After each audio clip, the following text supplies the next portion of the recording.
mais um vídeo aqui do canal. Me chamo Fernando e separei os melhores quadrinhos que eu comprei na Comic Con Experience de 2015. Exatamente, galera. Eu fiz isso também no ano de 2014. Para quem tem uma curiosidade de saber quais materiais eu comprei, tem um vídeo de aquisições específico de materiais que eu trouxe lá da Comic Con Experience, então vale a pena vocês dar uma olhada. E esses materiais que eu separei, eu diria que são os materiais acima da média, aquele que vale a pena vocês comprarem. No final eu deixei duas edições que eu considero ainda melhores dentre essa seleção que eu fiz. Eu diria que são os materiais nota 9, que realmente são muito bons. Além disso, eu fiz resenhas específicas de alguns materiais que eu comprei na Comic Con Experience, como Desengano, do Camilo Solano, Lemiar Dark Matter, do Luciano Salles, Gretel, do Civil B, tem Justiça Sideral, do Manes, entre outros materiais. Então, fica a dica para você também olhar esses materiais que eu fiz, resenha específica, e vamos começar aqui com essa seleção que eu fiz, começando com O Monstro, Filhos de Quiron. Esse aqui seria basicamente o volume 2, uma publicação escrita e desenhada pelo Fábio Koala, publicado pela editora Jupati, do grupo Marsupial. Para quem não leu ainda o volume 1, não tem exatamente uma dependência de história entre o volume 1 e o volume 2. O monstro, que seria uma espécie de protetor e salvador das crianças, ele é usado novamente dessa forma, nessa publicação, mas num sentido um pouco distinto. Precisa ler para entender, mas uma história muito bacana e emocionante. Nós temos o Emanuel, que é uma criança que vai parar num mundo totalmente fantástico, com criaturas do mal, criaturas do bem, uma tribo, e ele pode ser a chave para salvar toda essa população desse mundo. Vou mostrar aqui um pouquinho da arte para vocês. Aqui um pouquinho mais. Olha só. Mais um pouco para vocês aqui. É um material que eu acho que vale a pena vocês adquirirem. Outro material é Caçada até a Última Bala, do Marvin Rodrigues. Para quem não lembra, eu fiz uma resenha específica desse material, mas no formato webcomics. Estava em financiamento do Catarse, eu financei, e aqui eu tenho as edições físicas. Eu gosto de ter as edições físicas. Veio ainda um conto do Reverendo. Galera, essa publicação aqui, ela é uma mistura de faroeste com Mad Max, cyberpunk, uma coisa muito doida com um dedinho de Quentin Tarantino. Eu achei divertidíssima essa publicação. Já o Reverendo eu achei bem mediano. Eu diria a Quen dessa publicação, talvez principal, mais volumosa, de Caçada até a Última Bala. Vou deixar também na descrição o link para quem quiser adquirir essa publicação aqui. Mostrando um pouquinho da arte aqui para vocês, ela tem um desenho meio games dos anos 90, olha só, uma arte diferente do que a gente está acostumado, uma publicação bem bacana de se ter. Urula Volume 2, material que eu financei pelo Catarse, escrita e desenhada pelo Clayton Locke, que também está sendo lançada pela editora Devaneio. O volume 2 não depende necessariamente do volume 1, que teve já resenha específica aqui no canal. Vai contar a história do Urula, que vive num universo meio místico, com criaturas totalmente estranhas. São 3 capítulos nessa publicação, 3 histórias também independentes. Na primeira, ele é contratado por um chefão do comércio ali, da região onde ele está passando, que contrata ele para terminar de achar um artefato místico. Para isso, ele vai ter que combater 2 magos. Aqui seria o cara tentando convencê-lo a trabalhar para ele como um mercenário. Na segunda história nós temos o líder de uma tribo que é amaldiçoado por conta dos ataques que ele fez a uma tribo rival. Muito bacana essa história aqui, e o Urula vai cair de paraquedas nesse conflito que envolve esse líder dessa tribo que está dominado. Ele parece um demônio, um cara, sabe, totalmente irracional quando ele começa a combater outras pessoas. E na terceira história nós temos esse Ciclope aqui, que foi também amaldiçoado por conta de uma relação amorosa que ele teve com uma bruxa.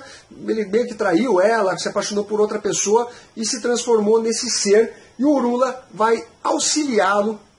Aqui, olha só a arte muito bacana do Clayton Locke. Vai auxiliar ele a tentar voltar a ser um ser humano. Uma publicação que eu considero acima da média e que vale a pena você ler. Anarquia, 3 lados para cada história. Material muito legal, esse aqui é o volume 1. São vários artistas que participam dessa publicação. O roteiro é do Emílio Baracal, desenhos do Eduardo Viena, do Giannis Holland, César Ricardo, Hélio Oliveira, Éder Messias, Léo Rodrigues. Tem capas, cores também de outros artistas. É uma publicação que chamou bastante atenção, conta a história da Adriana, que é uma brasileira, mas é mestiça, ela tem descendência japonesa, e ela tem apagões de memória, sabe? Ela fica simplesmente com amnésia, ela acorda, não sabe o que está acontecendo, até que ela descobre que ela foi fruto de um experimento. E começa toda a trama quando um outro militar se rebelou desse projeto secreto, passa a auxiliar e esclarecer as coisas para ela. Um material muito legal, sabe? Cheio de aventura, de conspirações, tem uma arte bem bacana também. Material que me chamou a atenção, é uma super heroína brasileira. Tem um quezinho ali de V de Vingança também nessa publicação, até essa capa aqui, ela passa um ar de V de Vingança também, olha só. É um material bem acima da média, eu acho que vale a pena vocês comprarem. Segundo o André Alonso, uma publicação que teve financiamento do Catarse, eu não financei, acabei comprando lá. Tem arte do Anderson Cabral, do Silvio DB, do Eu de Tênis, Felipe Moreno, Tila Barrionevo e Helena Sintra. Essa capa aqui é belíssima. Vai contar a história do André, que é um candidato a governador. Ele é um cara com boa oratória, sabe? Aquele cara que demonstra todo um carisma diante da população. Fala o que a população quer ouvir, mas na verdade ele é um cara totalmente desonesto, um cara corrupto. Ele é cheio das tramóias ilegais. Um cara também muito boa pinta, ele trai a esposa. É um cara bem sacana até que ele morre. E Egum, que é o nome dessa publicação, se refere àquele espírito que não tem uma plena consciência do que aconteceu com ele, então ele fica vagando e influenciando o mundo dos vivos. Além disso, ele começa a atuar ainda como um espírito maligno, porque ele começa a influenciar as pessoas a continuarem a serem corruptas, a praticarem o mal. Mas será que terá a redenção desse personagem nessa publicação? Uma história muito bacana. Eu diria que a arte ela varia um pouco. Aqui mostrando um pouquinho mais para vocês. Eu diria que o que combinaria mais com essa publicação seria esse tipo de arte aqui do Silvio DB. Eu acho que é uma arte mais interessante, que é uma arte um pouco mais escura para essa publicação. Aqui o instante que ele morre. Tem outros artistas aqui nessa publicação, outro artista que eu acho que combina com essa publicação. Aquelas que têm desenhos mais claros, eu acho que foge um pouco do propósito desse personagem, ainda que se possa dizer que a partir do momento que as coisas não são ainda referentes ao plano espiritual, poderia ter uma arte um pouco mais clara. Aqui mais um pouco dessa edição, mistura vários contos religiosos, ou significados religiosos, desculpem. Tem referências a diversos artistas que são apresentados aqui, ao Monstro do Fábio Koala, tem também o Doutrinador. Olha só, aqui mais coisas, Diomedes, tem até Prometeia. É um material bem bacana, fica a dica para vocês. A Sala VIP com roteiros da M. Chu, desenhos do Silvio DB, desenhos sensacionais e cores do Cabral, que também faz um ótimo trabalho.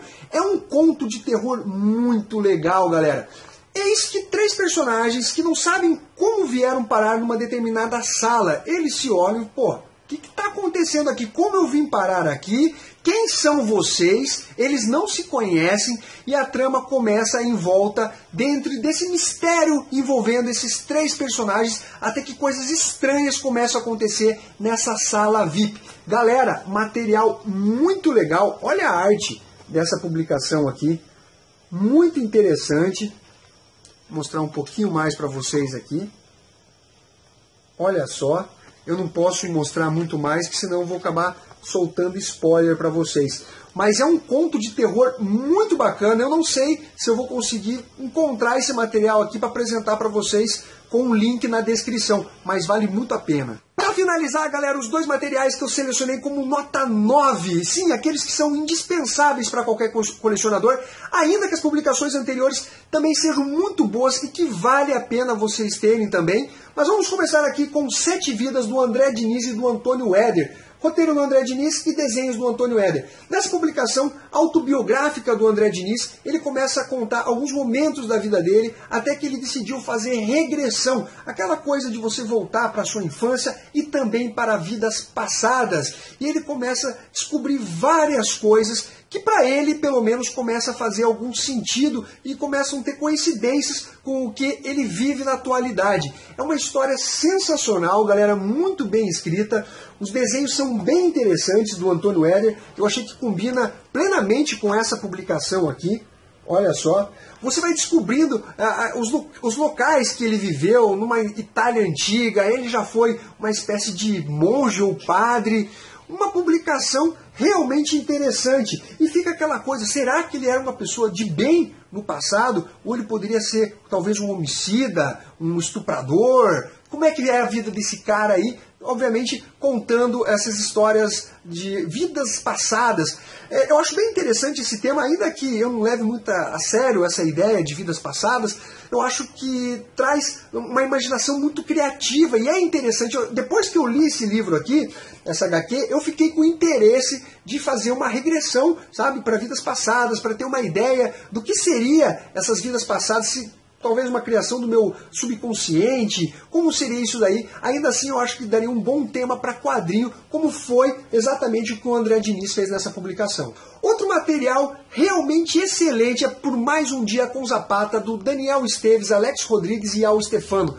Olha que capa linda, galera, muito legal, aqui a contracapa. Vai contar de uma forma criativa, colocando um brasileiro dentro da Revolução Agrária Mexicana, que foi liderada pelo Emiliano Zapata, o líder do povo, o cara que realmente queria lutar pela população e pela distribuição correta de terras. Não é igual o MST, que hoje virou basicamente um movimento político, uma massa de manobra. Realmente, na época que ocorreu essa tentativa de revolução, o povo estava perdendo as suas terras para os grandes latifúndios, o pessoal tomava as terras à força e ele queria, na verdade, fazer uma distribuição de terra correta para que as pessoas pudessem, todo mundo, colher o seu fruto, fazer o seu plantio, e é uma história sensacional, porque dentro desse contexto eles colocam um personagem chamado Brasileiro, né? Ele é conhecido como Brasileiro, não é chamado, ele é conhecido como Brasileiro, aparece um pouco do passado dele, que ele também teve uma história aqui no Brasil, envolvendo exatamente conflito armado, uma série sensacional, galera, pô. Eu não conhecia muito bem essa revolução, tentativa de revolução agrária no México, liderado pelo Zapata, mas a história é sensacional, os desenhos são sensacionais também. É uma história muito legal, cara, sabe? Quando você se sente mais culto após ler uma HQ, foi essa impressão que eu tive. E essa arte aqui também é muito, muito legal. Um material aqui que me chamou demais a atenção. Tá entre os, junto com 7 Vidas, talvez os indispensáveis para vocês. Galera, é isso daí. Fica a dica dessas HQs. Quem for para a Comic Con Experience também pode mencionar outras que vocês curtiram nos comentários. Se inscrevam, compartilhem e dá seu like aqui nesse vídeo. Galera, um abraço para todos e até a próxima. I put a spell on you.